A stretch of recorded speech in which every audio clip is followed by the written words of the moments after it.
মাদক সেবনকারী সর্বনিম্ন 6 মাসে 1 বছরের কারাদণ্ড দেওয়া হোক, যাতে সে দ্বিতীয়বার মাদক সেবন না করতে পারে এবং বিক্রি না করতে পারে। মিনাশ শাইতানির রাজিম। বিসমিল্লাহির রহমানির রহিম।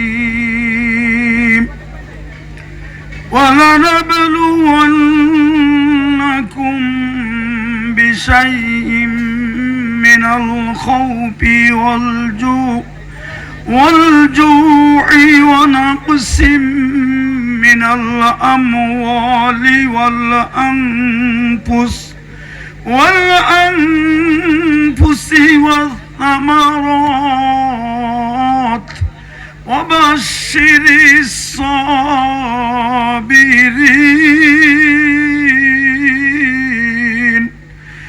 الَّذِينَ إِذَا أَصَابَتْهُم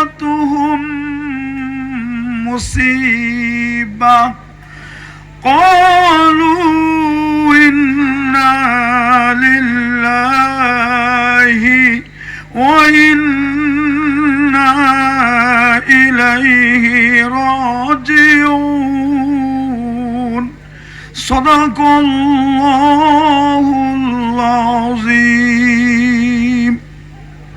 আমাদের আজকের প্রধান অতিথি জনাব প্রফেসর মোহাম্মদ ইলিয়াস মোল্লা স্যার, উপস্থিত রায়পুর ইউনিয়ন পরিষদের সম্মানিত চেয়ারম্যান মহোদয়, উপস্থিত যে প্রতিষ্ঠানে প্রোগ্রামটি হচ্ছে আয়েশা সামি কলেজ এবং Madhukhali technical school and college, সম্মানিত অধ্যক্ষ মহোদয়,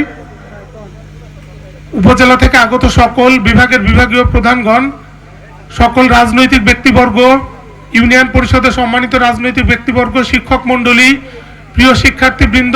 বাল্য বিয়ে সমাজে অপরাধ।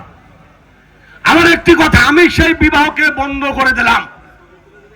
পরক্ষণে তিনি আগামীকাল ওই বাচ্চাটাকে নিয়ে কোর্টে গিয়ে নোটারি করে নিয়ে আসে।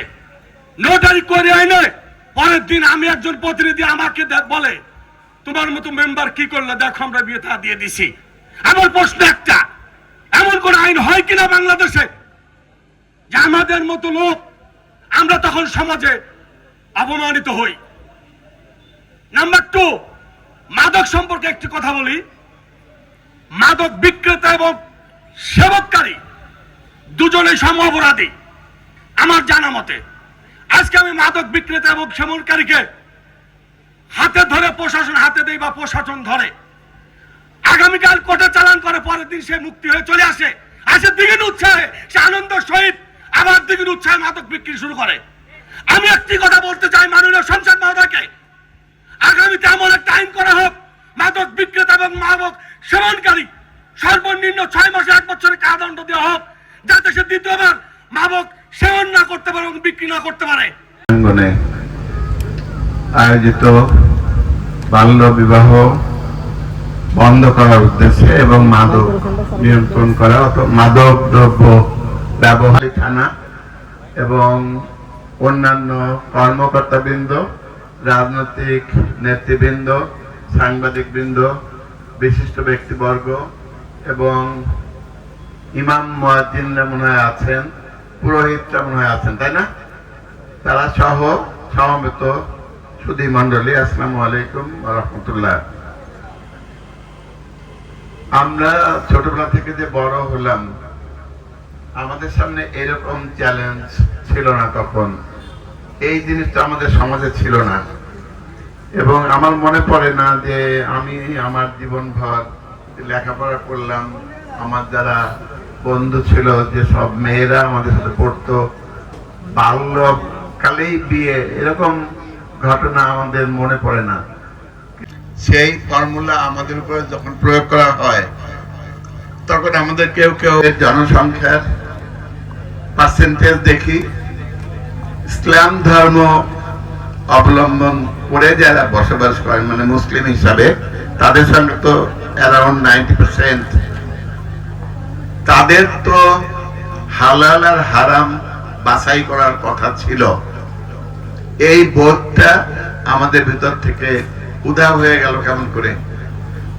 যারা এই মাদকের সাথে জড়িত ব্যবসা করছেন, ডিলারশিপ চালাচ্ছেন, এখানে ওখানে সাপ্লাই দিচ্ছেন, তারা কি সনাতন ধর্মের মানুষ নাকি তারা বেশিরভাগই ইসলাম ধর্মের মানুষ? আমি সনাতন ধর্মের যারা পুরোহিত তাদের সঙ্গেও আমার অনেক কথা হয়েছে। এই ইলেকশন করতে গিয়ে অনেক পুরোহিতের সঙ্গে কথা হয়েছে। কোন ধর্মেই খারাপ জিনিসকে ভালো বলেনি, করা উচিত ছিল না, কিন্তু আমাদেরকে এটা অভ্যস্ত করে তোলা হয়েছে। আমাদের সামনে অনেক কিছু খুলে দেওয়া হয়েছে। একটা ছেলে একটা মেয়ে যখন বড় হতে থাকে, তার যখন বয়স সন্ধিকাল হয়, তারপরে যখন আরেকটু বড় হয়, তার সামনে যেসব জিনিস ওপেন করা দরকার ছিল না আমরা ওপেন করে দিয়েছি। তাহলে তাদের জীবন যেভাবে চলতো দৈনিক সেভাবেই চলতে থাকলাম, তাহলে কি এটা পরিবর্তন হবে নাকি উন্নতি হবে? উন্নতি হবে না। আমি নাম ধরে তো বলতে পারছি না। আমি কয়েকদিন আগে এক জায়গায় আমি এই মাদক বিরোধী একটা মানববন্ধনে অংশ নিলাম। আমাকে পরে ওইখানকার লোকজন ফোন করে জানিয়েছে, আপনার সাথে যারা ওইখানে ব্যানারটা ধরেছিল তার ভিতরে মাদক ব্যবসায়ী ছিল। যাবো কই? তাহলে কোথায় যাব?